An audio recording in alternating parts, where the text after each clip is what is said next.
M0FXB, let's learn how to use the ICOM 52 Plus software called CS52 Plus. So on the right hand side here, I've got the link there to download, so click on that, it will be in the description, scroll down, tick this box and click download, and you'll end up with a zip in your download folder that looks like this. Click that and then you get this. Double click and then see the one that says setup, double click that and just run it.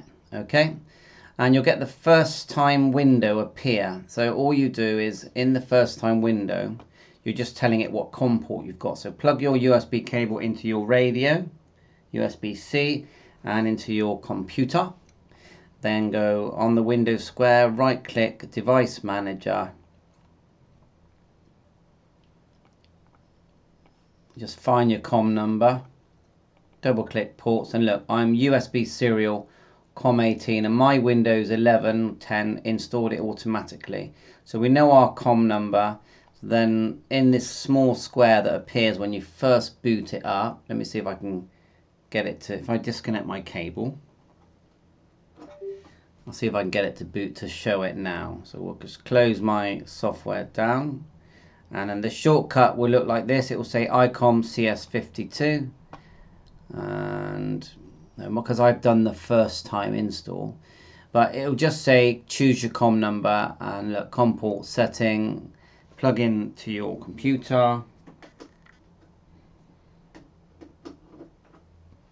And then just click, it will search for you as well. And then click OK. And then first thing is read it. Read from your radio. So go clone and then go read. And your radio will do what mine is doing now.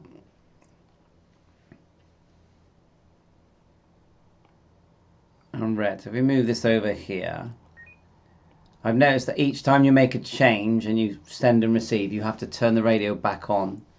So we've got our software showing. First thing is go to the top here. It says memory channel. Double click and then you've got your groups, which we haven't created any, and then click the, see the 0 just underneath. These are the few memory channels that I've got, and let's add some let's add a memory. Not sure how clear this is showing on yours, but if we click number 8 like so, double click, and we're going to go GB3 Bravo Charlie. Then the first section under operating frequency, we're going to go 145.750. Click across, and then look, see where it says duplex underneath duplex? We want minus, so click that and go minus. Then across, offset frequency. So when you transmit, it shifts the frequency. So on 2 meters, it will be just 600. So after the dot, just put a 6. There you go. And that'll give us the correct shift. Do you know what? I can't actually, I've been looking, I can't actually see power. But anyway, the type of tone you want, just click that, you want tone. That's what I'm doing, tone. On all of these, tone. And then to the right, on 2 meters, it's 94.8. So you're just double clicking everything. And these ones here are all 77 on mine, but you just double click underneath the word repeater tone. And that's it, really. That's how you do a normal memory channel. Now I've noticed there is a settings tab. So on the top left, go to, let's have a look here. Digital, see the digital here, go to digital, double click that. Go to underneath that, your call sign. Make sure you've got your call sign in, yeah? You can put your name in there if you want. ND. It's just so you know, because you can have multiple ones, can't you? But M0FXB is very important. Underneath you've got repeater list. Now these are the ones that were in there already. So go to, I created a new one, but if you go to say Europe one, you'll see that everything's in there. You get an idea of how to input a repeater or your hotspot.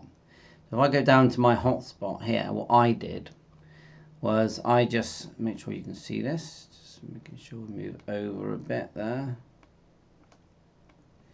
I just put in the name, DV repeater, M0FXB here, and then you want to space, then B.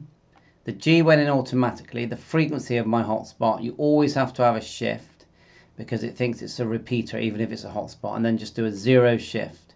But you definitely need to have a minus or plus shift. You have to have that. Okay. Go across, can't see anything there. Oh yeah, use from and location.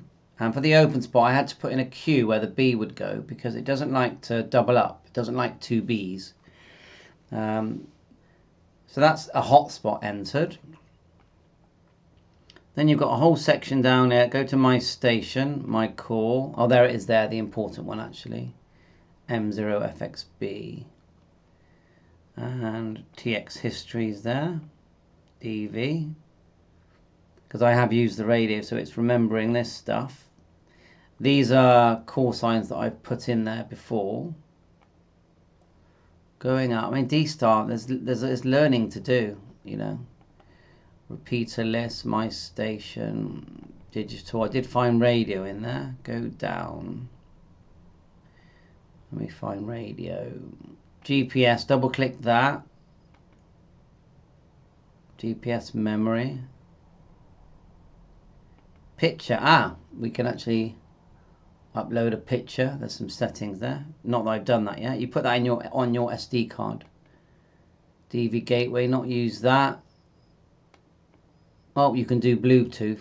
That's interesting, yeah, because they've got Bluetooth, hasn't it? So Bluetooth terminal mode. Digital settings. Receive history, it does that automatically.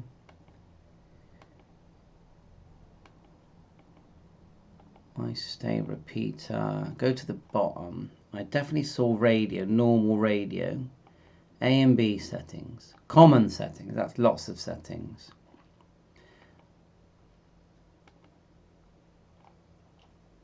So all I can say is have a play. FM radio, there it is there, FM radio. I went to A, and then I put in my favorite name here and frequency.